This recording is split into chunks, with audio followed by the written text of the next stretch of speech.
This is Matt Palmer and Matt Steele of Two Gay Matts, and we're here with Jeremy and Pam from the Miss Indepodcast, the number one Kelly Clarkson fan podcast ever. They know way more than any of us will ever know. They will put us to shame. So well, we never do that. Never do that. I'm so excited to meet you guys for many reasons, but we were also very fortunate. We were all in the Mine reaction video.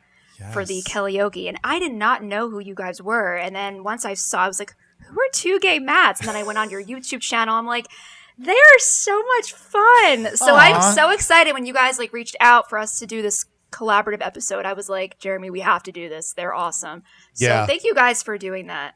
Oh my gosh, thank you so much for having us. I was such a big fan of everything you guys were doing, and then when I saw that Kelly was on your show the other week, I was like, this is the coolest thing in the world. So I was so happy for you, having not even met you yet. So just congratulations again on that. Yeah, well, thank you very so much. And it's an exciting time for us because we have been anticipating this album for it was our most anticipated album of the year going into the year, and obviously this is a huge time for you guys because your podcast is dedicated to Kelly Clarkson. So it's a very busy era for both of us, but more so for you. I will give you all the credit. Totally. You are putting in the legwork.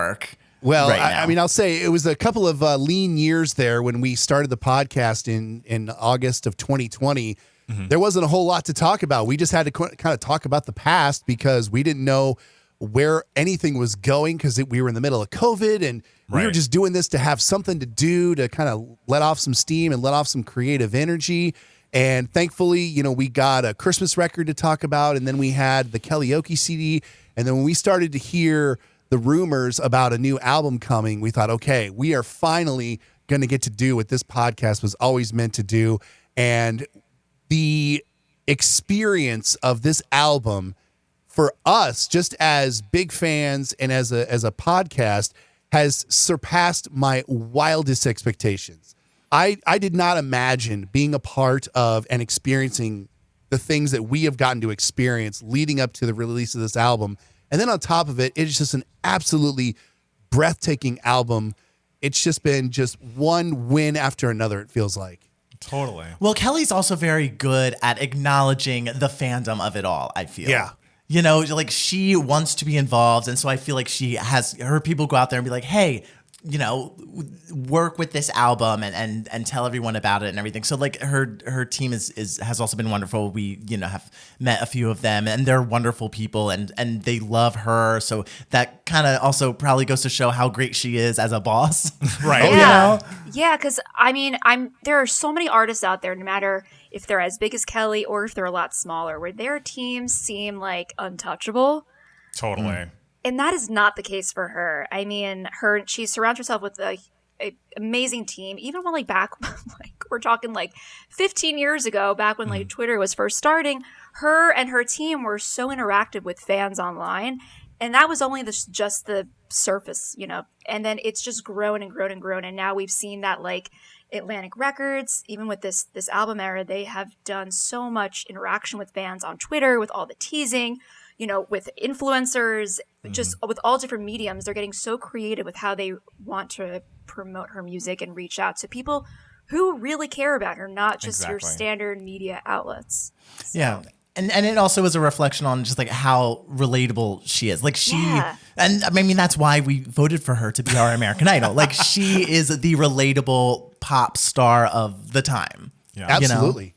She is us. That was the whole reason why I fell in love with her as an artist and as a person, is because we did get to see her literally become just one of us, become this mega star. And we all had so much invested in her because we got to literally see her from the beginning. And now it's just kind of like that person you went to high school with or whatever. You're just like, you know what? I am so proud of her for she's still doing her thing, man. She's still succeeding and good for her. And I'm going to continue to support her every time because she's one of us. And I still feel that way, regardless of how many ranches and four-wheelers and millions of dollars she has. I'm still going to support that girl like she's the girl next door. Oh, yeah. It's she goes through a divorce. I go through a divorce. We all went through this divorce. We all did. Yeah. And I will say for those years that right when you guys were starting the podcast, when it felt like things were a little lean, I was like, I remember when she'd be on the talk show and saying like, you know what? I don't even know if I'm going to put out this record. I remember she had the Chicks on and they had just put out an album kind of relating to their divorce processes, it felt like. And I was like, no, please put it out. And I'm glad she only put out the songs that she was comfortable with. But I also am like, the fact that it was such a long wait, I felt like built up so much pressure of like, okay, this better be exceptional. And luckily for all of us, it really is. It's like, I am no actor. And so if I was online listening to a song and it wasn't good, I'd be like, I didn't love that. But there were so many incredible songs. And that's why it was so great to go to the Belasco when we all were there and first heard these tracks. It was like, oh no, this is seriously excellent. Like this isn't just, I don't know. You always wonder about albums like this where it's like, I don't want to put everything out there because it might be too personal. But even with that caveat, we got a lot of personal stuff, a lot of really sonically engaging stuff. And in the past like weeks, I have literally just played it on loop over and over. I've thrown in the new Olivia Rodrigo single every once in a while. But then I'm just like, okay, back to skip this part. Like it's time to start over. And I'm just so happy with how good it is. And it was such a unique experience going to the Belasco show for a second. I don't know about you guys, but like I have never been to a concert where I didn't know 85% of the music and no one in the room knew it for that fact. Right. Like what a weird and awesome experience it was for all of us that were there.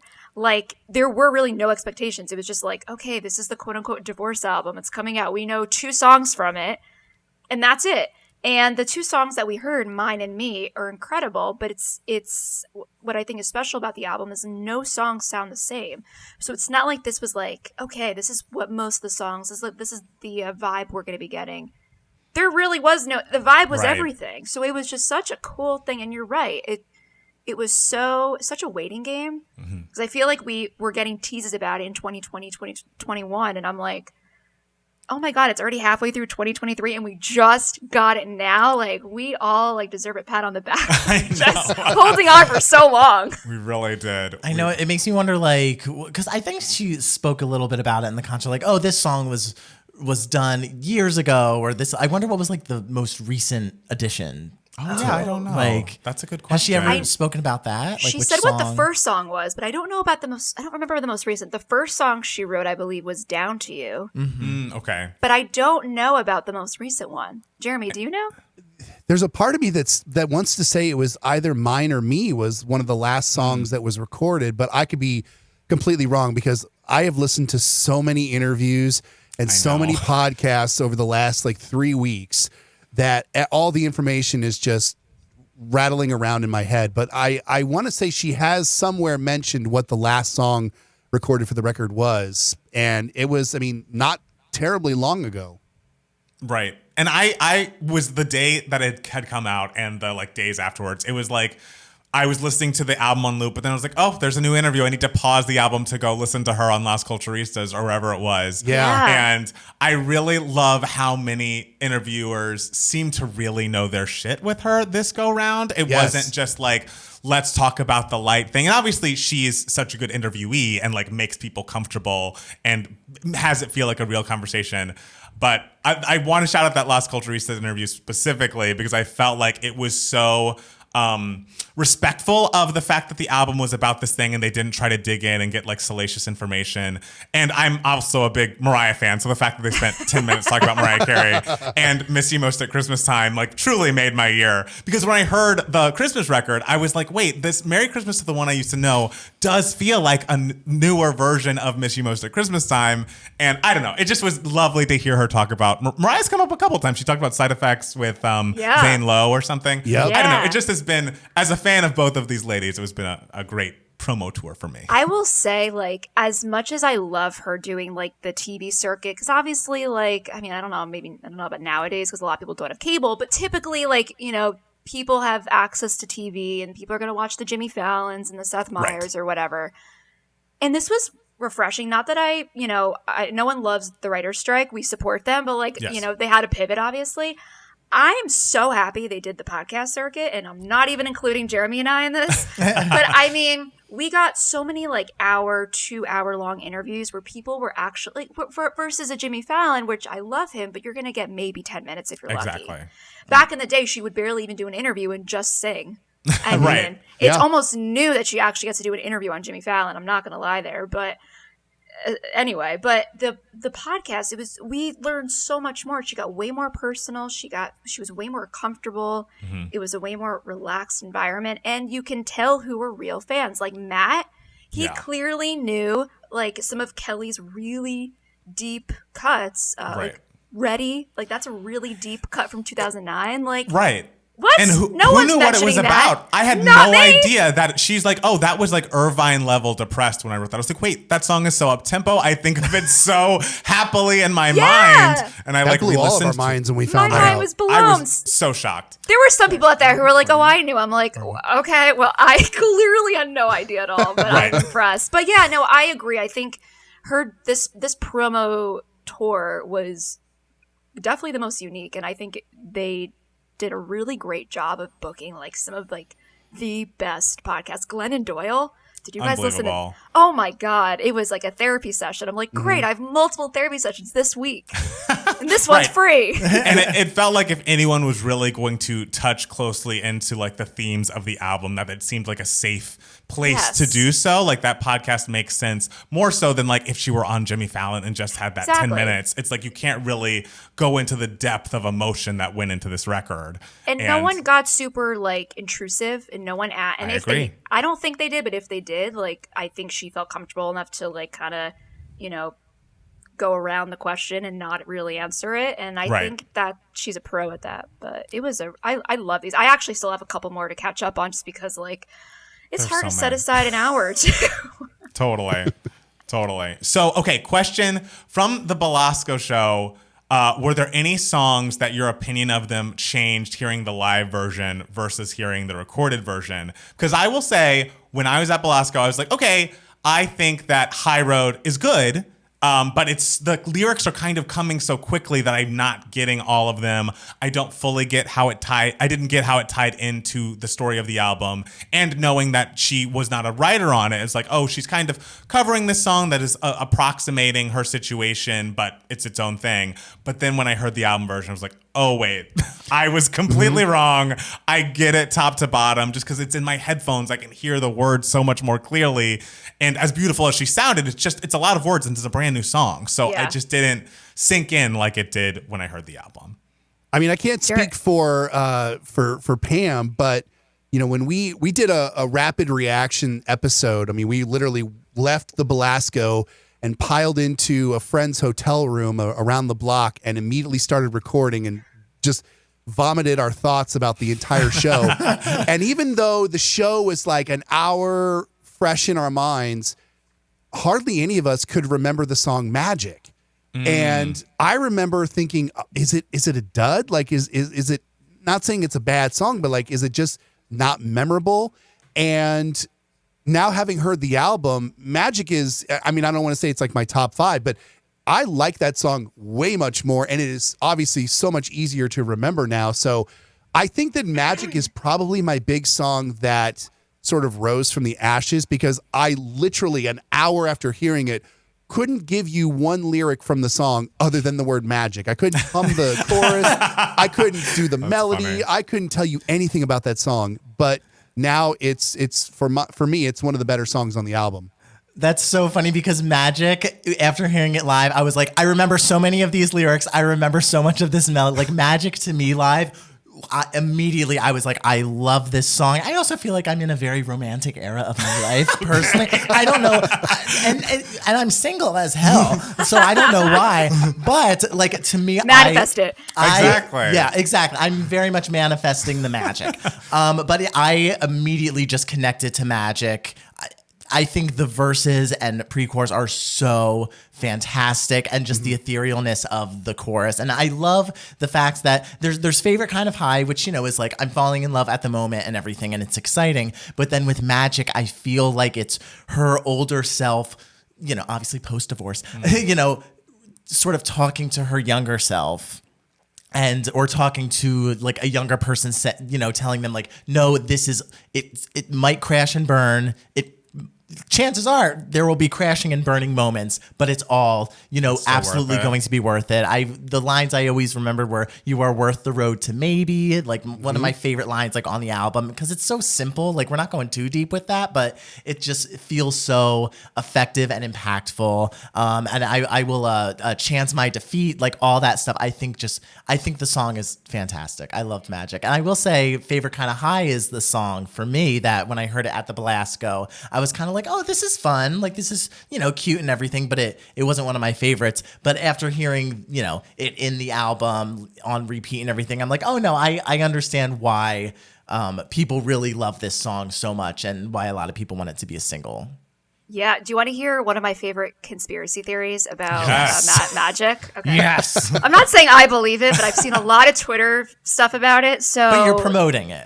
Yeah, sure. So you were worth the road to maybe. So she has a song called Maybe from My December. And there have been rumors circulating for years that it was actually about Brandon, her ex-husband. But that was she had written it before they were together, because the timing didn't work out. I have no idea if there's any truth to that, but that is a rumor that's been going on in the fandom for years. So that lyric, like, you were worth the road to that song. I have no idea if there's any truth to that, but it's interesting. It's definitely opened my mind a bit, I feel. She drops a lot. We can get into this in a minute, but like, she drops a lot of other song titles from which I'm sure you guys have picked up on, but very interesting. But anyway, just wanted to mention that. She mentioned our favorite song being Sober. Like, it's yes! one of the songs. Yeah, that, piece by Piece, Invincible, there's a lot. Absolutely. To answer your question, though, so I didn't remember Magic at all. I have no memory of My Mistake. I have no memory of that being performed at all. I'm sure it was, but I have no memory of it whatsoever. And unfortunately, where I was standing, there was just like the speaker right in my face, which is like, oh, great. No, I couldn't make out a lot of the words, which is kind of a bummer, but whatever. It's like a first world problem. But anyway, my point being, so Skip This Part, I think, was probably the biggest surprise for me when I heard it on the album. I don't know about anyone else, because she did it completely a cappella at the Belasco. And then when you get to the studio version, 255, that key change with the vocal distortion. Right. Are you kidding me? It's wild. Are you kidding me? Are you kidding, Kelly? I screamed when I first heard it. I mean, I was alone here, so I hope no one thought I was like dying or anything. I screamed. I'm like, Kelly Clarkson, what are you doing? It's so good. Like, what are you doing? We thought the key change in Mine, when it gets to the bridge in Mine, was drastic, and then you get to Skip This Part, and it's like, hold my beer. Like, it was crazy. So that was a huge thing for me. And then what else was there? I feel like there was one more, and I'm currently blanking on the track listing, of course. I know, it happens. It happens. Yeah. That was the main one, though. That was the main one. Oh, and also Lighthouse, because I feel like Lighthouse, I really thought was just going to be like completely stripped down. Right. And there was a lot of production on the album, and I loved both versions, but I was really expecting like a very like stripped down, almost like Because of You kind of thing. Right. And it was very epic sounding, so I loved it. No, I feel like Jeremy, not to speak for you, but you were very like, oh yeah, Down to You's fine. And then you told me a few weeks ago that you love it. Yeah, no, I liked Down to You at the show, really enjoyed the song, and then just sort of dismissed it, because I think, and I was sort of thinking about this as you three were talking, in that I think one of the things, at least that I went into the Belasco show, I was waiting for the bangers and the petty lyrics. Those were the two things that I was most looking forward to. And I think that I was so focused and so concentrated on that's how I missed songs like Magic and, to an extent, probably My Mistake, which, by the way, was the third song she played that night. It was part of the orchestra quartet of songs. I'm glad you... I know. I didn't remember. I would have said third song. I think it was the third song. Yeah, because I knew it had the strings attached to it. But because that's why I think songs like Favorite Kind of High, Red Flag Collector, Rock Hudson, like, I think that's the reason why those songs stuck with me more, is because I was looking for the, like, all right, I want like Kill 'Em Kelly to come out and like, I want to hear all these like really biting lyrics. Right. And then we'll talk about the sweet and ethereal type of songs, which I love, Matt, that you use the word ethereal to talk about Magic, because I think we use the exact same word in our own album review talking about that song. And so couldn't agree more. But yeah, apparently I was not quite on the Down to You train right off the jump, but once we heard the album, I'm all in. Oh, it's excellent. And I feel like even after getting the album, the track that's like risen the most in my rankings is Red Flag Collector. I loved it immediately at the Belasco, but now I'm like, the thing is, it's got a Wild West thing. It has trumpets. It has so much going on, but I'm like, I still want it to be a single. I don't care if like this doesn't sound like anything on the radio. It's so immediate, that chorus. I can't stop listening to it. I feel like people who are interested in the pettiness or like the lyrics that are really cutting get it here, but it also, I don't know, it feels unique enough that it could make a big statement. Yes, I think it absolutely should be a single, not just because it is so unique and it stands out so much, but also and because it's so anthemic and like you can immediately sing along to it and it could have everyone singing in the damn streets. Right. But because there is that narrative to it. Right. Like, I mean, Miley Cyrus's Flowers was a massive hit this year, not just because it's a great song, but because of the narrative behind it and that got people talking about it. And so I feel like Red Flag Collector, Right.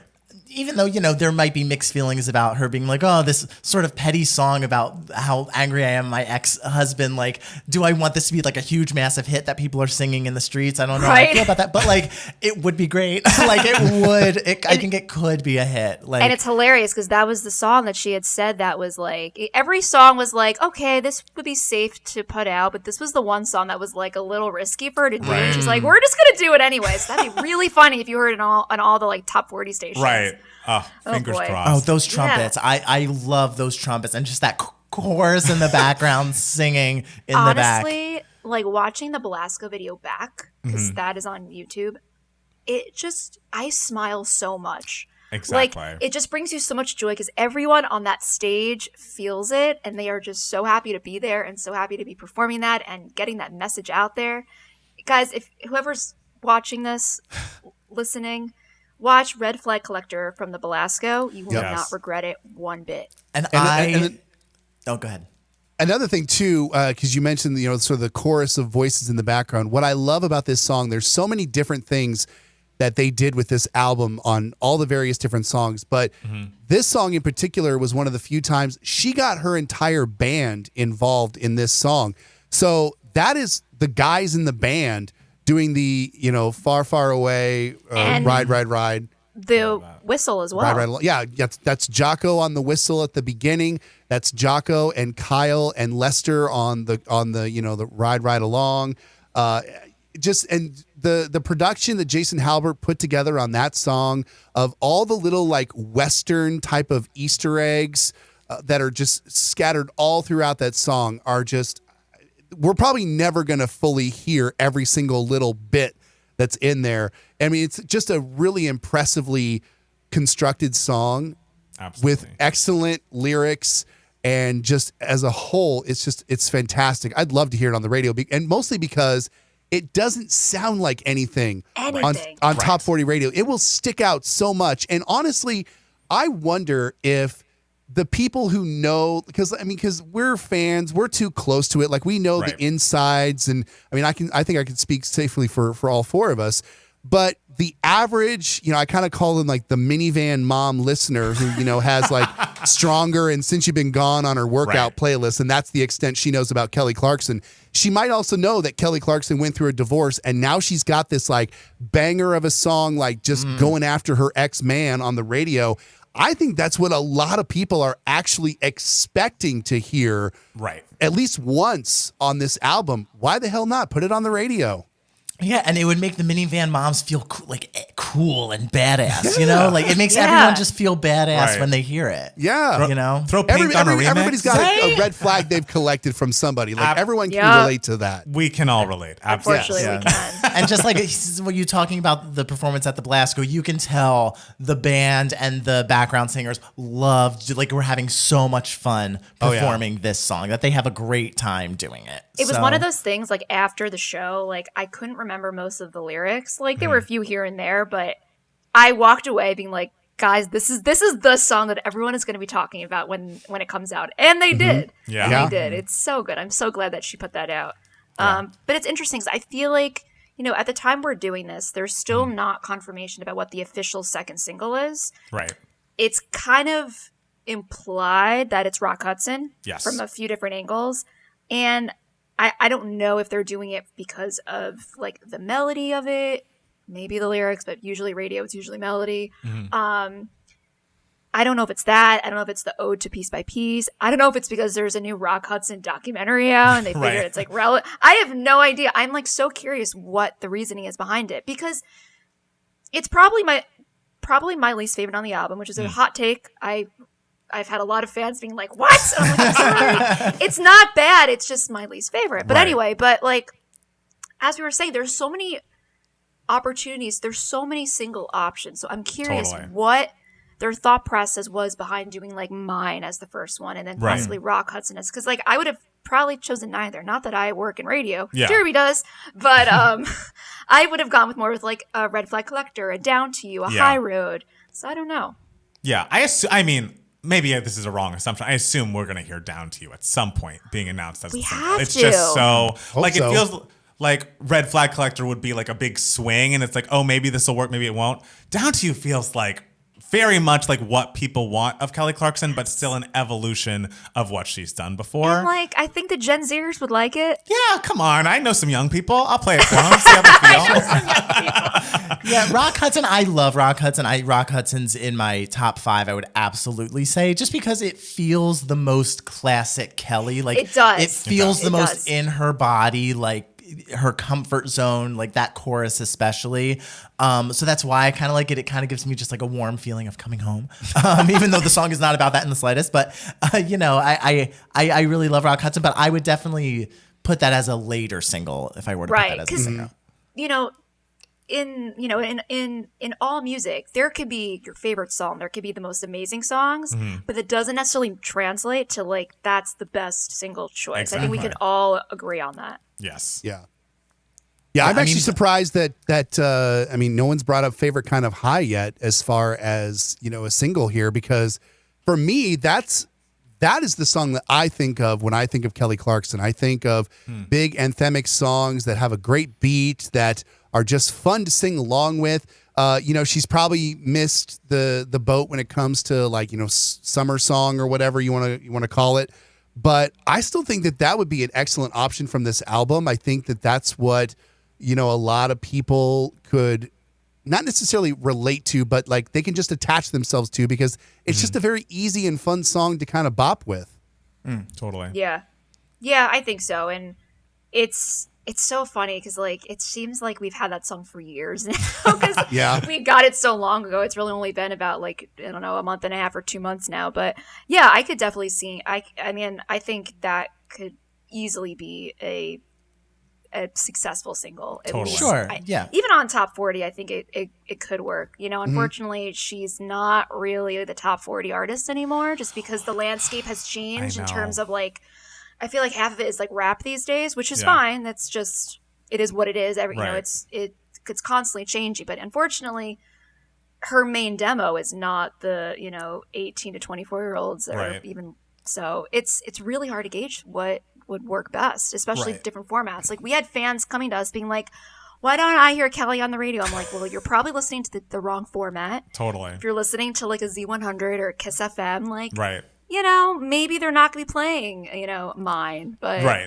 I don't know. Yeah, and I have a whole soapbox feeling about, like, top 40 radio and like how ageist and sexist mixed with ageism I feel is going on there. And I remember when Meaning of Life was out and Kelly was performing somewhere at like, I don't even know if it was Z100, but like a radio show. And she was performing and they like put a clip of Heat up and be like, oh, Kelly Clarkson's gonna perform, this is gonna be so great, XYZ. And she like tweeted them back being like, yeah, I'm cool enough to perform but not cool enough to play in your station. Ooh. Yes, and it was the iHeartRadio Festival. And good for her, because I had the exact same thought. And I realize this isn't a discussion of Meaning of Life, but Heat is a hit with no matter how you slice it. If Adele had sung that song, if that was her single on 25 instead of Send My Love to Your New Lover or whatever, it would have been gigantic. I just can't, the fact that song did get that push and nothing happened. It's one of her best songs. That's like, I hate, it's like kind of comparing apples and oranges, but like, if Taylor Swift released any of the songs on Chemistry, they would be, in the top 10, or they would be all over. They'd be playing every hour. Yes. So you bring up a very valid point, and it sucks. It really sucks. But I think it's also smart the way Atlantic has kind of promoted this album. It's like, let's get her on podcasts. Let's get her, putting out these new songs that can be, on the Today's Top Hits once a week on Spotify and stuff. It's like, how do we do this without radio? And they had a really good first week debut. I don't know. Not to get too like by the numbers and everything, because Kelly was talking about how she doesn't measure success in that way on your show. No, but I get it. But I was impressed with how well it did for someone who was like, you know what, we're not going to be relying on radio as our main form of and Jeremy, I feel like Jeremy has to talk here as our resident radio person, because I'm like, Jeremy, we do love radio, but Top 40 sucks. Yeah, and look, I'm not in Top 40 radio, so I can clown on them all I want. But I mean, you're right, and that is an issue with Top 40 radio, with the ageism and the sexism. Absolutely, it's something that's not talked about in our formats, but it's certainly there. And a lot of people were kind of scratching their head. They're like, why are they working mine to hot AC and AC radio? And it's like, you want to be like, well, they're trying something a little different. But the truth is like, that's where her audience is now. Right. Yeah. Her audience, all of us who were 20 somethings or teenagers when she won Idol, and we have grown up with her. We're all in our like late 30s and 40s now, and we're listening to hot AC radio and AC radio because that's the ages we are. It just, I mean, yes, sure, a lot of people still listen to Top 40. I still listen to Top 40 radio, and I'm in my 40s. And you will get some younger fans, but the general masses is not going to be that. Yeah, it's just, this is the strategy they decided to take, and the fans are going to be the ones who like fight over sales numbers and why isn't she getting enough spins, and why isn't this station playing it and why isn't that station. She obviously doesn't care. All she and she said in an interview, and we asked her in our interview, what is success for you? What is success for you for this album? She's like, I survived this album. That was success for me. I got to put out this album all these years later, and now it's not haunting me. And so that's all she needs. She didn't need it to sell 100,000 copies in the first week. Would it have been great? Yeah. But honestly, it would have been the fans bragging, not Kelly. So I think the fans are happy with how it ended. And quite honestly, and even Pam and I, since we haven't recorded for a few weeks, we haven't even really got a chance to talk about this. But the fact that she did almost exclusively the podcast circuit for the promotion of this album, and she still sold the most physical copies of any album in the first week. She sold the most vinyl of any artist in the first week. That's impressive. I mean, and no music videos. Yeah, no music videos. No music videos, just the concert. Just some YouTube videos thrown out there. I mean, I feel like, I don't want to say it's like the blueprint, because there's going to be other artists who fit in different arenas, but this is an interesting way that they went about promoting this album, and it seemed to have worked. Right. So I don't really see any fault of it here.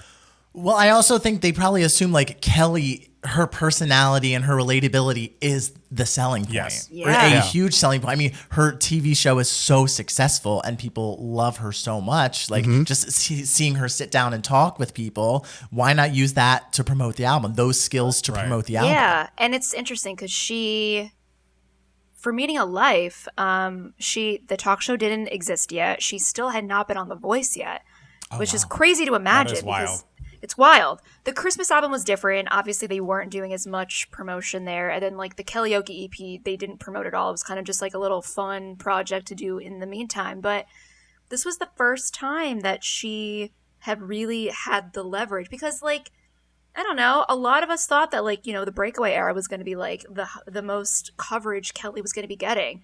And then enter talk show. She is in everyone's households every day. And then enter The Voice, same thing. And it really kind of reintroduced the world, or America at least, to Kelly, but really introduced them to her personality. So I think you bring up a really good point that her personality is such a selling point because it's so lovable. Right. And that's So the lovable. really sort of the unfortunate thing was that with the writer's strike, she didn't get to really take advantage of her talk show to help. She wouldn't have. Sell. Well, no, and she wouldn't. I mean, she wouldn't have gone on there and be like, "Here's my new CD. It's under all your chairs." I think she would, because they did say that they planned on singing some of the songs on the talk show. Sure. And so it's unfortunate that they didn't get a chance to do that. But again, even without that, she did very, very well for running out the gate with the new album. So I still think, you know, what they did with how they had to pivot was fantastic. I agree. I have a dream of when the writer's strike is over and the Kelly Clarkson Show is back on. It's just one day where she doesn't film a new episode and just plays an hour-long cut of the Belasco show. Like, that is my dream. Yes, please. If everyone could just see what we saw. Like, the fact that she sounds better than she's ever sounded. These songs are so exceptional. Like, everyone who watches her on daytime should see her in this element because that's how we all fell in love with her. I want people to see the transcendence that was Skip This Part Absolutely. live. One of the greatest live experience. I will never forget at the end of the song after the 4 or 5 times that we heard it. Matt Palmer just turning to me and screaming, "That was incredible!" And I was just like, "I know, it was phenomenal." I will never forget. And might sound crazy of me. I kind of want, when they finally release that Skip This Part footage, which they need to, I need to see it. I kind of would love a little edit of the her having to start over again and getting emotional, because people would be able to relate to that, and I feel like that would hook people in to watching the full song and being like, oh wait, she's crying. Wait, they have to start again. Yeah. What is this? Let me listen and watch the whole thing. I agree, and keeping in some of the commentary as well, because it was interesting. After we ended up the day after the show, we were able to go back to the Belasco and we actually interviewed some of the band members, and we were talking with some of them about do you know what this is for? And they were like, we don't really know why that was being filmed, and I don't know if they really did or if they knew or not, but I know when the writer's strike happened, they really had to pivot, and that's why they put out all those videos on YouTube. That was not supposed to happen. Oh, okay. That was not part of their promo plan, but they we had spoken to Jason, her music director, and he had to edit the audio for, was it Favorite Kind of High? Was that the first one that came out? Yeah, I think. yeah. He had him and Lester, who was her drummer. They had to edit the audio for that in 2 or 3 days and get it up. Oh my! And gosh. that was not part of the promo. So I don't know we don't really know what the plans are. No, and then there's also Kelly threw out the word documentary recently in one of her Facebook lives, and I'm like, what? So I don't know. But I'm with you guys. I want this footage. I want the world to see it. They should.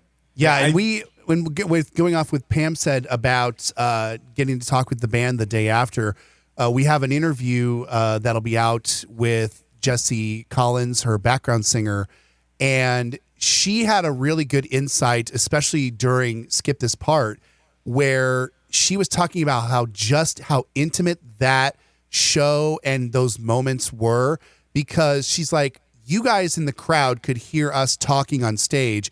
We could hear the crowd, and especially she said the way that the stage was lit, she could see Jessie and Kelly, they could all see the front row very, very well. And she said the looks on people's faces when these emotional moments were happening, she was like, it was freaking us out because people were feeling it. She's like, they were grabbing their chests and you could see it in their eyes. She's like, it was an overwhelming moment. And I think that in addition to Kelly, not figuring the gravity of coming out and singing a cappella to start with, on top of just the overall emotional material that they were singing to begin with. Never mind the fact that they started the show with the 4 most heartbreaking songs of the album. Right. All of that just made for incredibly emotional moments to where, there was a point where Jesse and Kelly couldn't look at each other or they were going to absolutely break down in tears. And so there was a lot more going on, like emotionally on that stage, I think, than a lot of people maybe even realized. Oh, yeah. And I feel like that sort of the having to start over again and having it be a more intimate beginning that we had with the song is what made the final moment of the song where the band goes crazy so cathartic and surprising and exciting. And I was just not expecting it at all. And so I think those moments in the beginning of that performance really is what made the ending so impactful for me. Agree. Yeah, I can't wait to watch it again. You might have seen us talking about skip that we are skip this part stands till the end of time. Like me too. It is it's brilliant. I've had it on loop since the album came out. Like I can't stop listening to it, and it's like I remember in your podcast after the album came out, Jeremy, I believe you said it's the longest song on the album, which blew my mind because it's the song on the album where I'm just like, why is this so short? I want it to be longer. Oh yeah. I want that to be like a 7-8 minute opus. Give it just to me. Stretch it out. The perfect opening track as well. It is like I kind of want to do like a call to action on our socials. Like, what do you think is the best track one?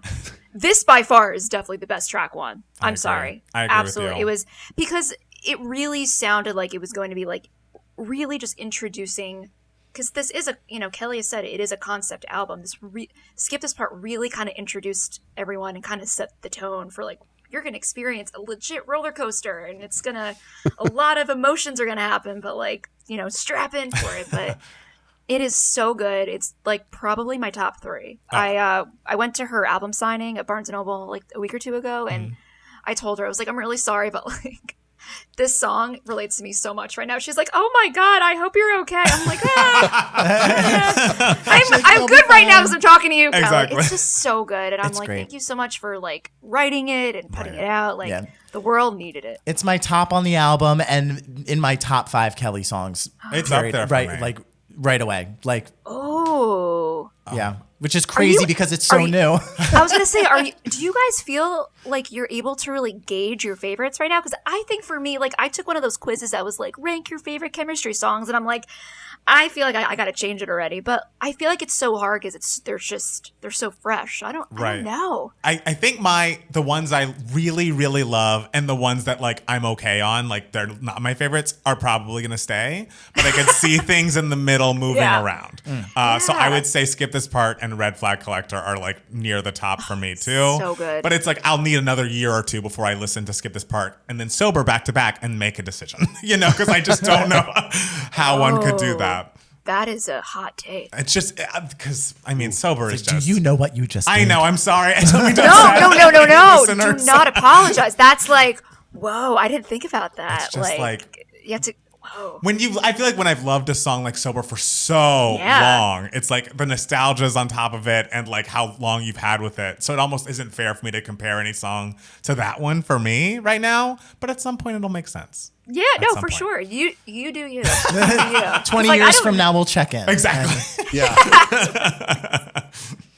Oh my God. I feel like when I'm on that like emotional tipping point and I play Skip This Part and it's like, oh, you're not there yet? Oh, how about Sober next? How about How You Now? How You Now? Throwing some Maybe, throwing some Irvine, throwing God. piece by piece right there. Piece by piece. yeah. You ready for just a good cry session? Exactly. Yep. Yeah, give me a good Beautiful Disaster live version. Throw that in there. Yes, the live version. thrilling. Oh, this is The live Beautiful one. Disaster. I've heard that so many times. You sound just like her. on the podcast, I'll sometimes just chirp in and randomly with just, this is Beautiful Disaster. I love that. Because you always know when you hear that, something good's coming up. Absolutely. That's Something's right. good's coming up. Yeah. Because like, are you like? Do you feel like you can like rank these right now? Like rank the albums? I know it's near the top.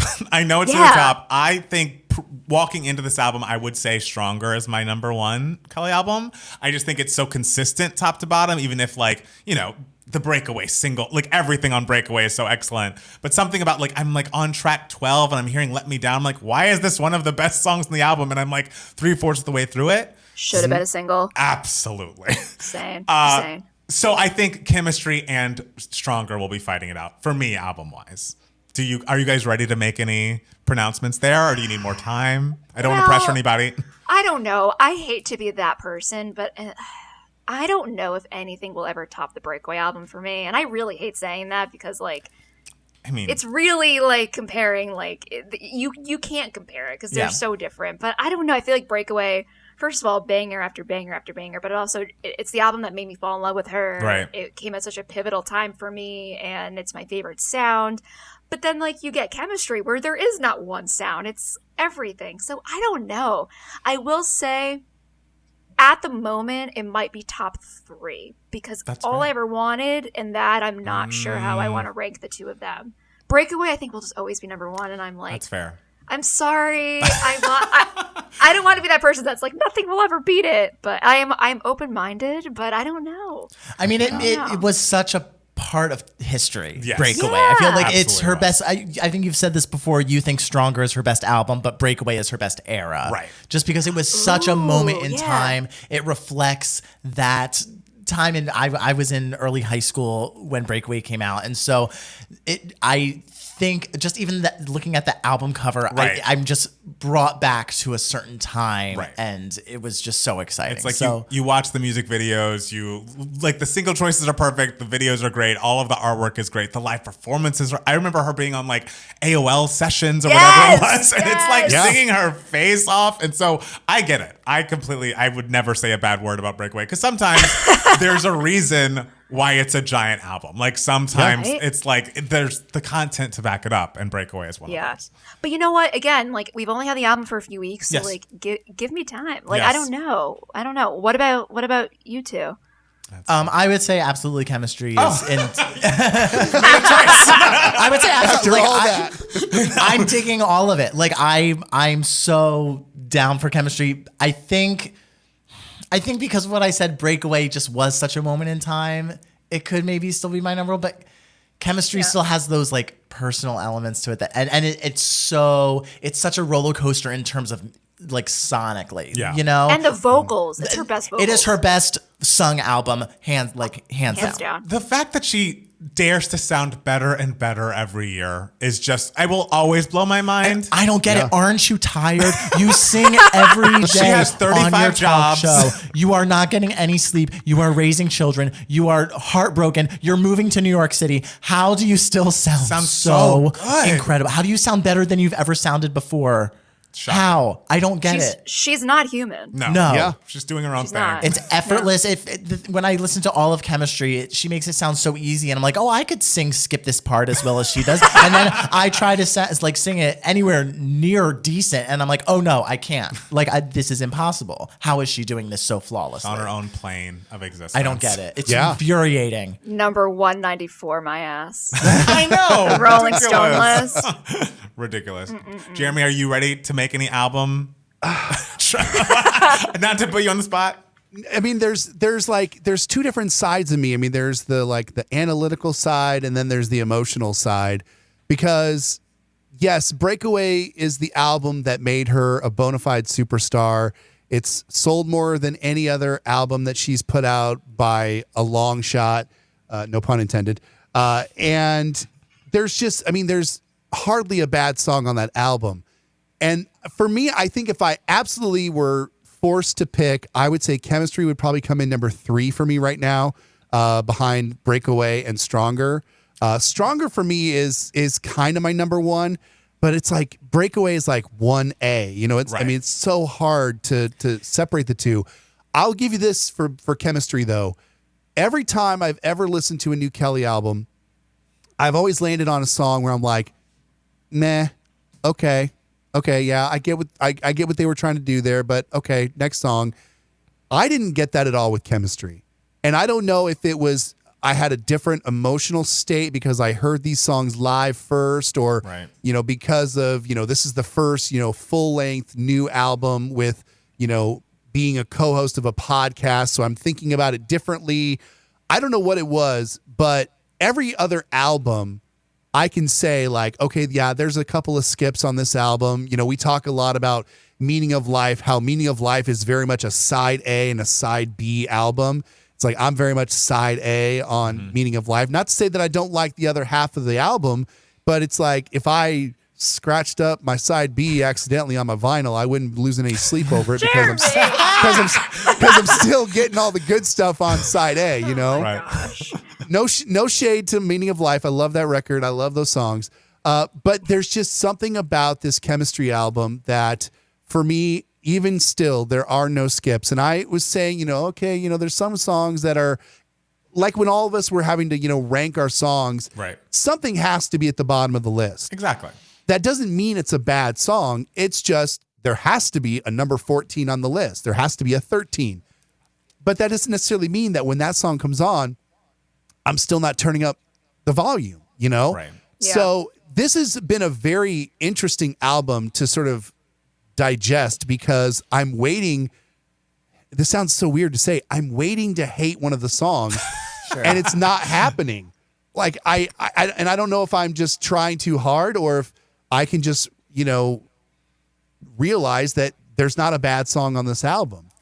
Yeah. And again, what you said, it is also interesting listening to albums when you have a podcast. Right. Like when you because now you're thinking about songs in such more detail. Yeah. Like, what can I say? Like, how much you think about the energy and effort that was put into every single tiny moment. Right. Yeah. In terms of lyrics and melody and production and vocals Yeah, and I promotion.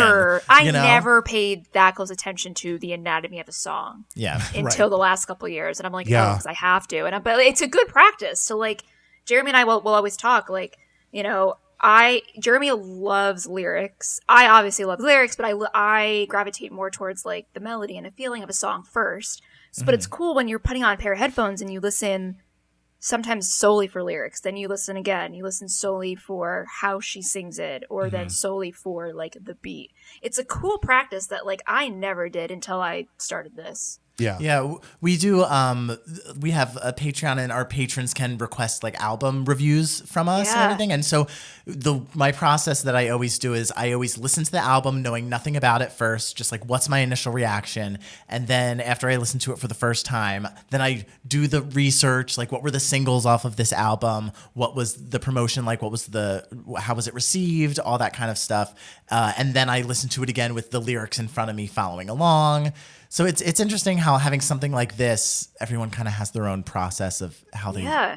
Yeah, and it was love really that. tough Something. for me being a lyrics guy because, and this is not a flex or anything, but we were sent the album early from Atlantic, but we were given it as like an app that we had to listen to, and so there were no lyrics whatsoever provided to us, and so we had to sort of absorb the album as just by listening to it, and it was driving me crazy because one of my favorite things to do is when I get a new album, I love to sit down. This is literally what we got. It was just like a just app with songs. random app. Looks yeah, official. Yeah. It's nothing. So there was no lyrics whatsoever. Yeah, Has a watermark thing at the has bottom. the big scary thing that says "Do not share this."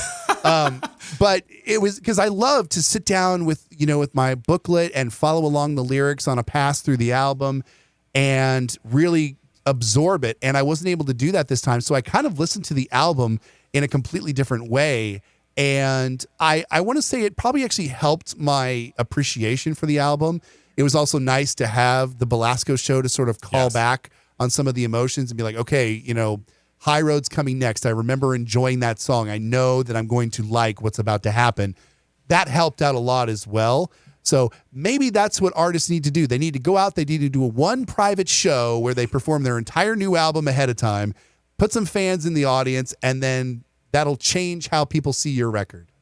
Yeah, I could see it. And it's exciting for the fans too. And I think that's why I'm so immediate to be like, oh, Chemistry is in the top, like 2 or 3 for me for Kelly albums, because I have the history behind. I have like that personal history behind it. It's like I saw this song performed for the first time live. Like I was a part of that. And You she were was there. giving, it feels like we were there, and she was giving us such context without going into too much detail, but like the storyteller aspect of that show was one of my favorite parts. It was like, okay, now let me talk about the feelings I was feeling feeling making this.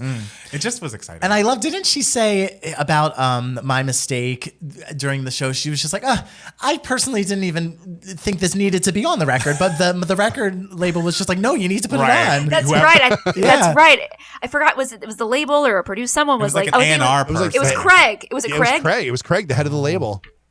I'm with Craig because I feel like melodically it's so cool. One of my favorite songs. So I'm glad I'm hearing it. It would be sad if we didn't, but now I have a question. Oh, Jeremy, go ahead.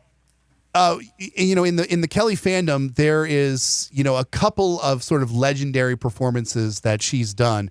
One of the ones we always talk about is her Troubadour performance when she was just about to release the Stronger album. And I really do think that the Belasco show is going to go down as one of the definitely top 5, maybe even a top 3 most legendary Kelly performance for so many different reasons. And, we often have said on our show since the beginning, oh man, I really wish I was at that Troubadour show. It would have been amazing. Like there's just this, the files that are out there and the video that's out there just makes it look like it's an incredible moment. And, it's such an intimate space. And now we've sort of had our Troubadour moment. I mean, because I think a lot of people are going to be talking about this Belasco show for years and years to come. And I think it sort of just gives me this extra emotional connection to this album that will stay with me for the rest of my life, the rest of her career.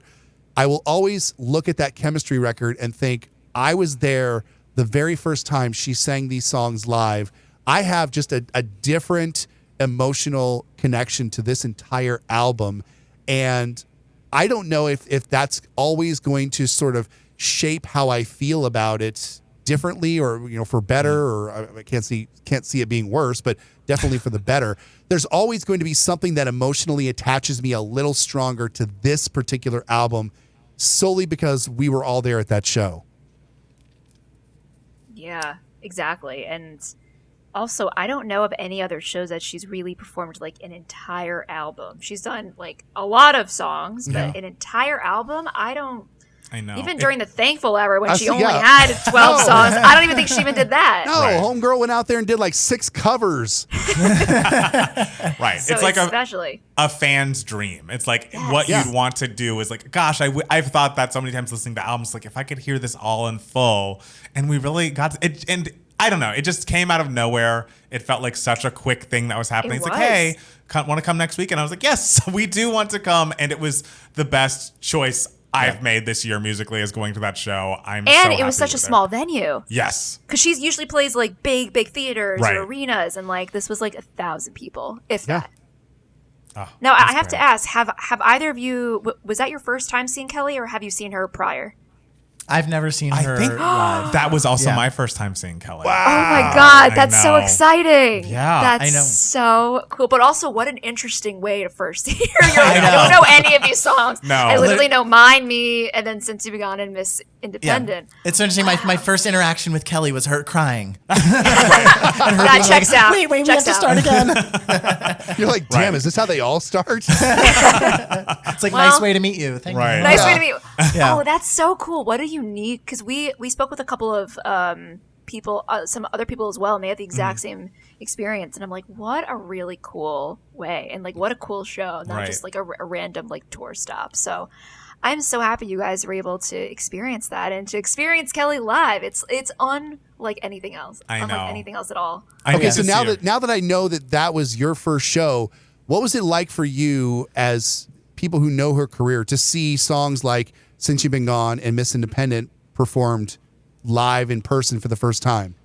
It made me feel young. It reminded you of your youth. It reminded me of my youth, and I was with a bunch of other gays my age, just rocking out the Since You've Been Gone. You were a teenager again. This is great. Right. This is great. And it is weird, honestly, that I had not seen her live before because I followed her career so closely. It feels like I'm like, oh, I'm having a weird day. I'm gonna go watch her perform Up to the Mountain on that like Idol Gives Back special. Like I'm really getting in the weeds with her. So the fact that this was my first time seeing her is a little weird, but I was just so happy for her. I was so happy that the new music was as good as it was. Yeah. Because there was always like, it's Kelly. She always is going to put out something excellent. But like, this is as good as I could have dreamed it was going to be. And so I was just on such a high by the time she got to Since You've Been Gone. Like she could have like not sung a note, pointed just to the crowd and I'd be like, this is great. Yeah. Perfect performance. Yeah. And she sounded unreal. Unbelievable. Yeah. I can't emphasize that enough. Like how? I don't get it. No, I've always been that person, and Jeremy can always agree that like she's, her stuff that she's put out has been always obviously incredible, but there is something different about her live performance that was not always translated on the albums that always aggravated me a bit. And I think like over the last couple albums, especially like Media Life and When Christmas Comes Around, Karaoke, and obviously Chemistry, they've done a really great job of really capturing her authentic, raw voice. I completely agree with you. Because as great as obviously everything on Breakaway is, there are times where it's like they kind of make, I don't know if it's the EQ or what, but it's like you're making her voice seem smaller than it is. Oh, or yeah. like I mean, more, she has said she can't listen to some of her older stuff. oh, She really? can't. For that Yeah. reason? Oh yeah. Yeah. Interesting. Because And I will say I've seen both of those encore songs. I've seen them performed dozens of times. That was my favorite Since You've Been Gone ever. I mean that performance was next level, and we talked with members of the band, and they told us a little bit about how they were feeling about the encore songs. And I think it was Jason was saying that he said the guys, or maybe it was Robert the mixer, but they were saying how they were having trouble hearing and being able to actually properly mix the song in house because it was so loud. Wow. They said the crowd absolutely erupted, and they hadn't seen anything like that before. And so those two songs at the end, which were great for people who had maybe never either seen her live or I know we were standing near some people who I don't think really understood what the night was for. And so they were expecting the hits all night. Oh. And so it was a cool That's moment. another story. That's for a whole another other time. story.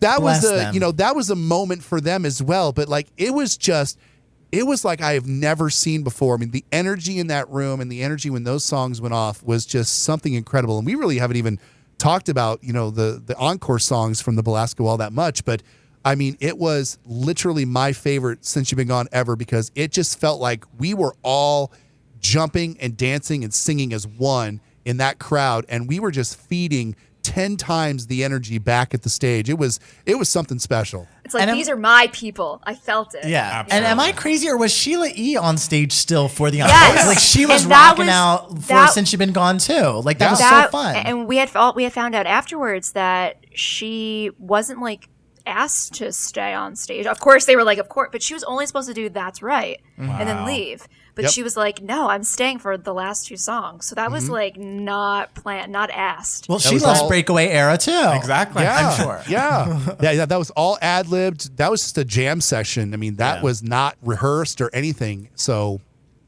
that was, again, made it even more so a moment in time Yeah. that just, I'm so glad that I got to see. And I really hope that they put out, when they do hopefully put out the rest of the show, that they include those songs because people need to see those performances. Yes, Yeah. absolutely. Now, I have a question for the two of you, Matt Yes. Squared. Matt Squared. So you had told, I can't remember if this was actually part of the recording or if we spoke about this right at the beginning when we signed on, but the two of you did not listen to all of the pre-release songs before Chemistry came out. Okay, first of all, how do you have so much control? And number two, what was that like for you to really have a brand new album minus 2 or 3 songs? I mean, it was great. It's great. It It's felt great. like we were very big champions of When Christmas Comes Around.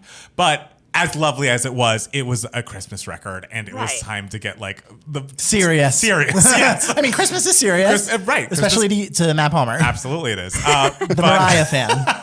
But I think it was just important that when we first heard it, that we heard it in its entirety, and like we're doing the video of us reacting to the album, and I'm a terrible actor, so if I knew the song, I'd be like, oh yeah, like this I've never heard before, so it wouldn't be believable. But the fact, it was almost overwhelming to hear it all at Yeah. once like that, because as we're listening to the album, I'm like singing lines that I didn't even realize I remembered from the show. Yeah. And then I'm also I feel late to the game game for how excited I am about Red Flag Collector, since people had it like weeks before the album came out. Yeah. And I'm like, hey, this song's really good. And they're like, yeah, we know. I could have told you that 2 weeks ago. But it was nice. And it just, as much as like when we do those live album reactions, we stay up so late editing it, where I'm almost like, I need a break from this album. Not with Chemistry. The next day I was like, all right, let's start over. Let's hear it all in full. I think the self-control came from knowing, we have a job to do. like we have to, because we listen to albums live, like on live stream and everything. So we have to, not only do we have to like listen to an album and like take it in and everything, but we have to put on a show as we do it. Oh, yeah. So if it's something that we've listened to a bunch of times already, like how much can we possibly give people? Right. So that was really smart of you guys. That So. was because like I had no self-control whatsoever. But also it was weird because I feel like, I don't know, we got what, 5 or 6 songs before the album dropped. That's almost half the album. Yeah. Like it kind of feels like those are its own little EP. I know. It's a weird thing and I don't really know how to comprehend it. That's but something that I always feel whenever an album comes out. It's like if like 3 singles have already come out, like Yeah. before the whole album comes out, it's like I don't necessarily even think of them as part of the album at points because they are on their own sort of. And so I have to keep remembering like, oh no, like these songs are a part of this album as a whole, you know? Yeah, I'm glad I'm not the only one who feels that way. 'Cause I've I- never felt that before until now. I think and it's a I'm like, common is- problem. Well, and that's what I told Pam when I first got my copy of the album, when we were first sent it to us. I listened to the songs that hadn't been released first. Yeah. I listened to all of those, and then I went back and listened to the album as a whole project because I didn't want to sort of relive what I've already been reliving over the last couple of weeks. I needed to hear, the new stuff. Let me digest that for a second, and then I will listen to it as a whole. And it was an interesting experience to do it that way. Right. I would do exactly that if we were not like reacting to something. I'm like, oh, I've heard all the singles. Let me skip them and go to the new songs. Yeah. So I'm so excited to hear the new stuff. But yeah, it takes a couple of weeks for me to think of it all as one body of work as well when you do it like that. It takes like a whole year for me. Oh, wow. like I remember like when Taylor Swift 1989 era happened and everything, it took me like a solid year and a half until I like realized like, oh no, like Shake It Off is a part of the album. And Yes. it's not its own thing. No, Yeah. not its own thing. Yeah. Oh my gosh. This is like kind of an aside, but like I give you guys so much credit for doing like live reactions because it's really intimate if you think about it because like you don't know how you're going to be reacting. know. So Yeah. if you're just like, not even just Kelly, just in general, you're like, what if this sucks? I know. That's Have you always had an the instance worry. with that in the past? Well, I think we are more scared that the song, like whenever for any artist that we're listening to, I think we're more scared not that the song will suck, because if the song sucks, we have something to talk about. But like if the song is just kind of nothing, like if it's kind of just like, oh, this is fine but not amazing or terrible, then what do we have to talk about? Right. I think Yeah. that's more the fear for us, like Yeah. because if a song's like really bad, like we'll be like, that was really bad. And then like the fans in the comments I get know. really mad. That's when we get a lot of downvotes, a lot of thumbs downs. Whatever. Yeah. But I appreciate you guys being honest because a lot of people, I'm sure, really, other people in the space really like amp it up to be like, just put on this whole show. It's like, it's really nice and refreshing when people are authentic. Right. It's like I'd rather be authentic in a way that's not like disrespectful of the creator than be like, everything's amazing. Because then it's like, I don't know if that. Or like- what am I telling you? Or everything is Yeah. the best thing in the world. Like this is absolutely going to be a hit. Like it's just like, oh no, if it's fine, it's fine. Yeah, and that's there's okay. nothing wrong with fine. Yeah, we're not always doing our best in any part of life. Like as your job, like no one's always Yes. like, oh, this was the best you've ever done it. See you tomorrow. Like that's okay. Yeah. See you tomorrow. Well, It's well, funny. since we are a Kelly Clarkson podcast, and I know you guys live in the music space and you primarily react to music, if I could ever throw like a special edition, and maybe I need to throw this in the Patreon or something for you guys, but if we could get a reaction episode to the 2003 classic film from Justin to Kelly. I would love to. If we could get a Yes. reaction video to I that, would love I to. would watch the hell out of that. I'll have the video of the movie up on an Yes, iPad 'cause and we I'll have did y'all this. up on the screen, you? like on the TV. We did it. It was chaotic. But it was hard, though, because we have seen the movie so way too many times than I'd like to More admit. times than we should admit. Yeah. Way more. But if you guys haven't seen it yet, like that would be the perfect thing for you guys to do. I think I've only seen it once a long time ago, and I remember thinking, A, this is not as bad as Kelly says it is. She's always talking about how awful it is. I was like, it's fun. And B, she can dance, actually. It was like before Pink like did her transition to pop rock, it's like she was dancing at like Janet Jackson tributes. It's like, Kelly, you're moving very well for someone who's not a dancer. And the music slaps. The music is so good. I'm sorry. Let's good. not forget "Wish Upon a Star" or whatever that song is. Well, okay, minus that one. Minus that one. I think that is like the most upsetting sounding song I've ever heard in my entire life. Like, it's really like we're on a Kelly Clarkson podcast. she doesn't sing it. She doesn't sing it. Okay, great. And it's not her No. song. It's like, let's take a song and like have the production be insane, but then also take the girls' vocals and like auto tune them into a different key than what's happening in the production. Like, but like truly fascinating. I YouTube that song all the time and watch it on loop just because I'm so fascinated by that It's number. so bad. Everything else is insane. great. I need It's to insane. re-listen to that. But yeah, no, we do like talk about like movies and television stuff, and we do like movie reviews and stuff on our channel as well. But wait, but the fact that But you I know wanna- Wish Upon a Star, does that mean Yeah. you've seen the movie a good amount of times? I've seen the movie altogether twice. I've watched Wish Upon a Star many times.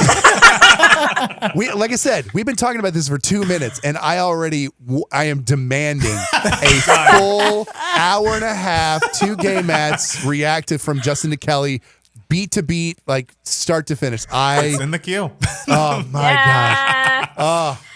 Oh my I will be gosh. the first one in line to sit in to watch that because oh my gosh, that would be it's hilarious. cinema. It's cinema, and and is I always get cinema. excited when we get a movie review because the premise of Two Gay Matts is like he's the pop music Matt and I am the movie/musical theater Matt. Yeah. And so whenever we get a movie, I'm always excited. I mean, we're watching Babylon at some point, so you should I be know. very excited. I am I'm- nervous. Yeah, we got a patron request for Babylon because I thought Babylon was the best movie of 2022 and maybe my favorite movie of the 2020s, and he's scared to watch it because because of what you told me heard about how it. crazy it is. And I I'm so admittedly have excited. no idea what you're even talking about. So It's a movie that involves, I think, an elephant pooping on the camera is all I remember. within the I'm first minute. I'm sorry, what? Thank you. Well, yes, that's what I said. It's the new Damien Chazelle movie came out end of 2022.